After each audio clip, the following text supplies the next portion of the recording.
Hey guys, welcome back to my YouTube channel. This week's video is going to be a little bit different. This past week has been so crazy busy. Oh my gosh. This past week has been so crazy busy for me and Avery and my family. We spent the second half of this week at my uncle's cabin just hanging out and relaxing and also catching up with a lot of my family. All of my cousins were there, all of my extended family, even those who were out of state. So it was really fun to just be able to sit back, relax, and catch up with them. Not only did I spend half the week at the cabin, but I also have a huge announcement that I've been prepping for this week as well. I'm not quite ready to share it with you guys yet, but in about a month or so, I will catch you guys all up on all the details. Instead of uploading a furniture flipping video, I thought it would be fun to have a discussion on what people don't tell you about furniture flipping. Now, on my channel, I talk a lot about how furniture flipping can be a great side hustle or even a full-time job, and really it is. It's flexible, you can work from home, you can work around just about any schedule. This could be very desirable for those who already have jobs and just need a little something on the side, or perhaps stay-at-home moms who want to stay at home with their children but still need to find some work. I will always say that I think furniture flipping is a great job, whether it's as a side hustle, part-time or full-time.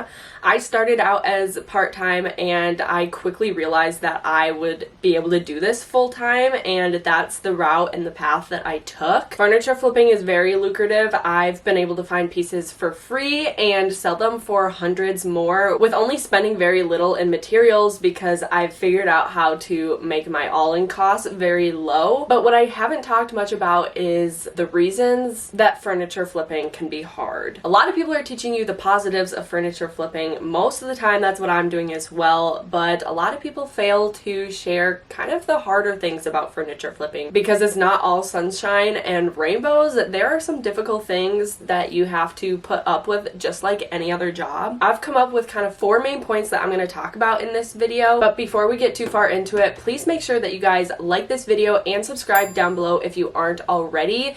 Doing these things will tell the YouTube algorithm to push this content out to more people, which is super helpful for small channels like mine because we don't have a lot of exposure, and the more that it is pushed out, the better. If you really want to support, you can also turn on those push notifications so that you know every time that I upload, and interact with me down in the comments below. Otherwise, let's get into this first main point, which is location. What I mean by location is how far out are you from the cities? I feel like I'm able to speak on this because I have moved several times in the 2 years that I've been furniture flipping.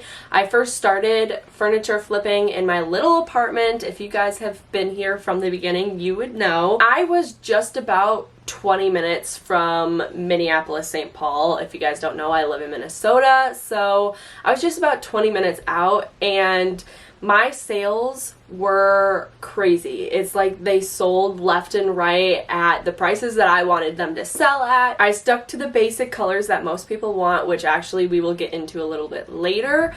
But really, I had no problem selling things at all. There would be a random odd piece that would sit for maybe a month, but then it would still go for the price that I wanted. After about a year in furniture flipping, me and my boyfriend decided that we didn't want to waste all of this money renting, so we decided that I would go back to my dad's and he would go back to his mom's, and we were split up, but I was still able to do my work, and we were both able to save a lot more since we weren't spending all that money on rent. But because I moved, my location changed a little bit, and instead of being about 20 minutes out from the cities, now currently I'm about an hour and 15 minutes out. I think that definitely does change how quickly my pieces sell and the prices that I'm able to sell them for. In fact, at this point, it's actually very rare for me to have a piece go in 1 week. I find that my pieces are sitting a lot longer and I'm not quite getting the prices that I want them for. The first few months of moving in here, I definitely had to play around with numbers, and kind of what I've noticed is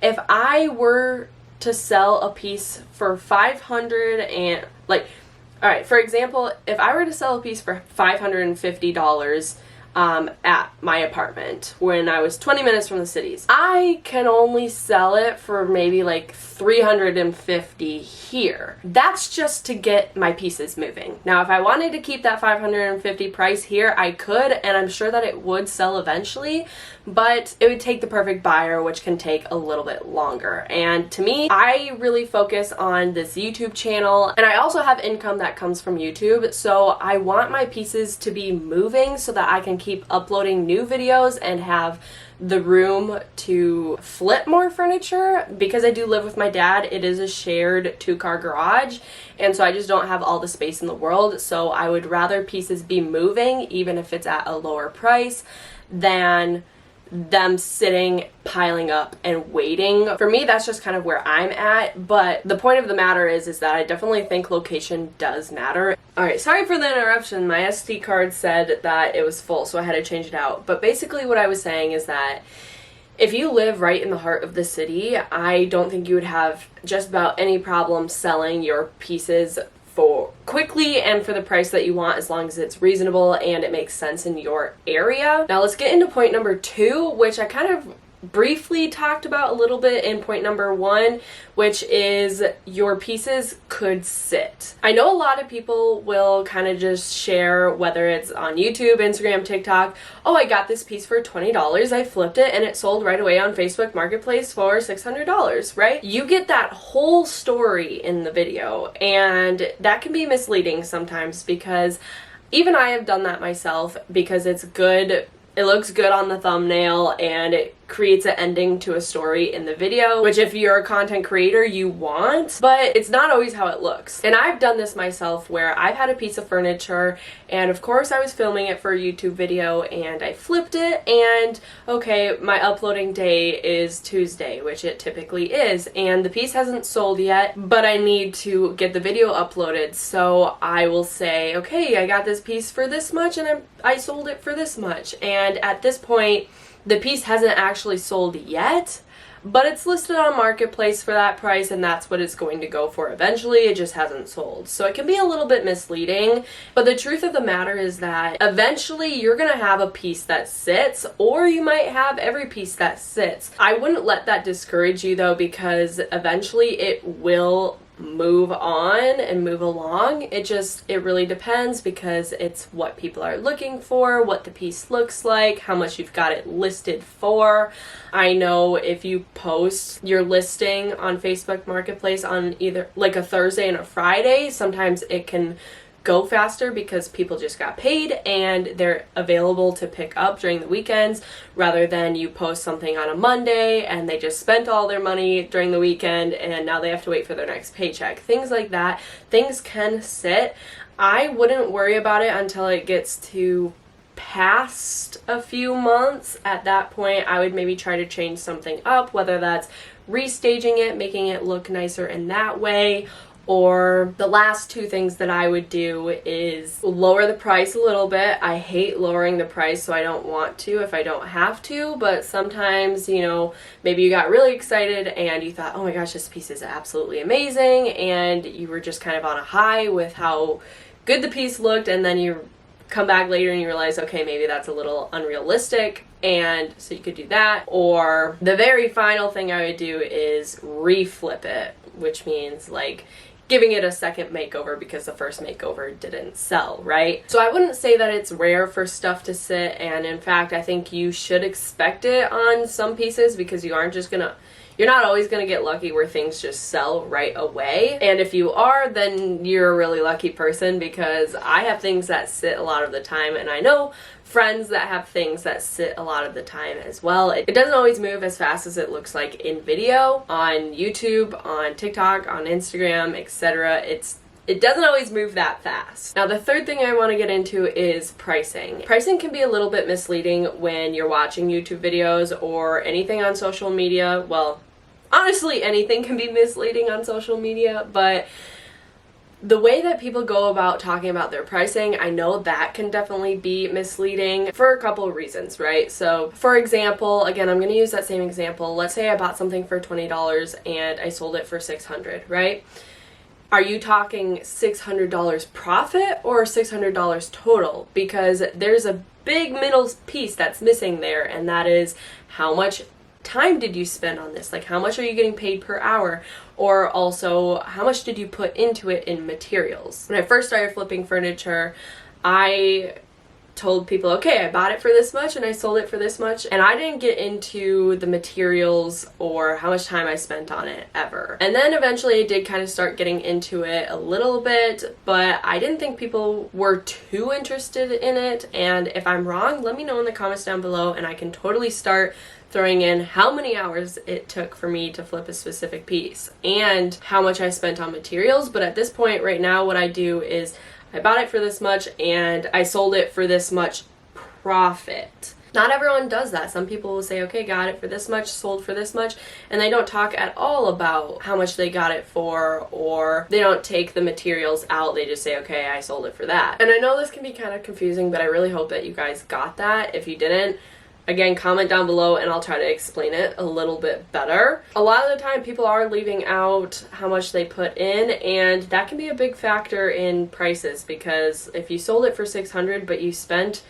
$200 going into it, really your profit margin is only $400 rather than $600, and that is kind of a big difference when you're explaining to people how much money you're making, and it can be a little bit misleading. The other thing about prices, I think the closer that you are to the city, the more that you're able to make, just because there's a higher demand, more population, and more people are looking for what you've got just simply because more people live there, right? Rather than if you live farther out, you maybe can't sell it for as much because no one in your area is looking for this specific thing, and people may have to drive in if they really want it, or maybe it's just not in their price range, right? One last thing that I also wanted to talk on about prices is Etsy listings. I haven't gotten much into posting and listing and selling on Etsy, and that is because of the crazy prices. And what I mean by this is when you go to list a piece on Etsy, and let's say you want to get $600 for it, you're gonna have to add in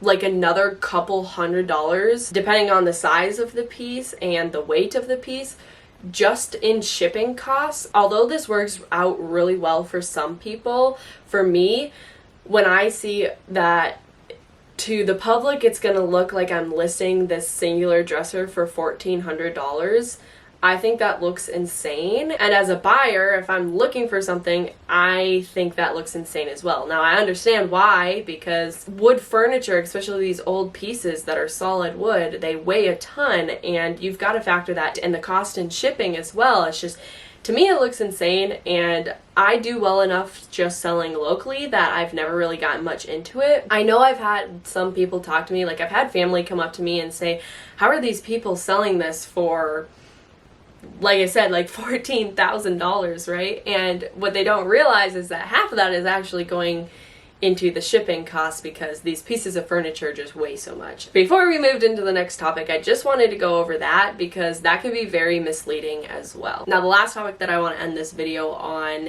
is the popular colors and the trends. Not everyone does this. Some people get really bored in painting the same color over and over and over again, and a lot of people just have a lot of creativity exploding out of them, and they want to show that on their work, or some even consider it art. And some people who do that create literally some of the most beautiful pieces of work I've ever seen. But if they're going to sell these pieces, like let's say it's like a bright cherry red and it's got decals and just a whole bunch of stuff that I really don't get much into. Like, it looks lovely, it looks beautiful, but not every single person is going to want that in their home. Instead, that piece is meant for a very specific buyer, so the chances of it selling as quick as a boring old neutral color like I do, I think is kind of slim. If you've been here for a while, then you probably know that I kind of stick to all of the same colors, and I don't really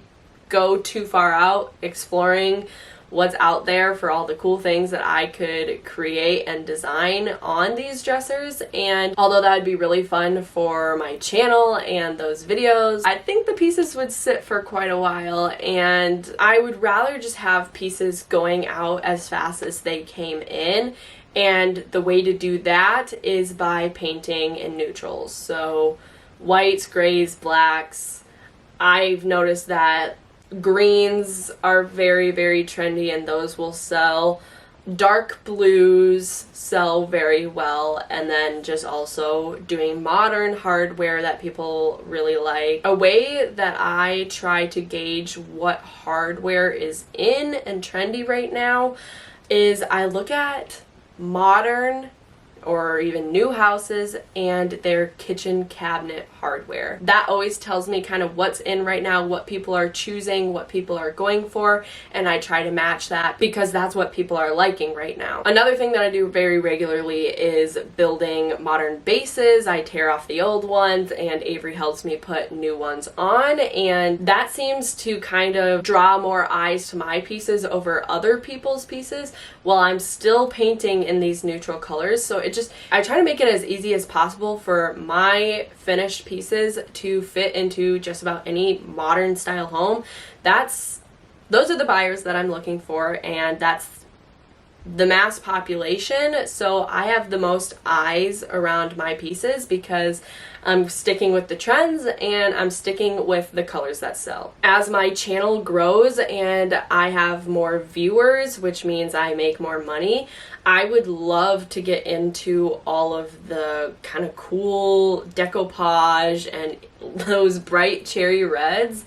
But because my channel is super small and I also rely a lot on the sales and the money that I make from my furniture flipping, I've got to keep my numbers neutral and get them selling as fast as they came in. The more my channel grows, the more that I think I'll probably explore that because I'll be making more money on each video that I upload. So like I said, liking and subscribing really does help small channels like mine grow. It'll help me be able to move out of my box a little bit more and produce different types of content for you guys instead of just kind of the same colors and the same trends. I try to keep it different to keep you guys engaged, but at the end of the day, I still have to stay in that range so that I'm making money on having my pieces sell. I hope this video showed you some things that people don't really tell you about furniture flipping, and also maybe you recognize that social media can be a little bit misleading, because it is. And I want to be real and transparent with you guys always, and that's why, you know, I'm making this video, and I'm even coming to you and telling you some of the things that I do that might be a little bit misleading because it creates a better YouTube video. And so I hope you guys really enjoyed that, and comment down below if there are more videos like this that you'd like me to do. We're going to be right back to our furniture flipping content and furniture makeovers in next week's video. I'm going to end this video here. Make sure to like and subscribe if you haven't already. Interact with us in the comments down below. Turn on those post notifications and share this video. My gosh, that is a lot. Do what you can to help me out to grow this YouTube channel, and I will see you guys in the next video.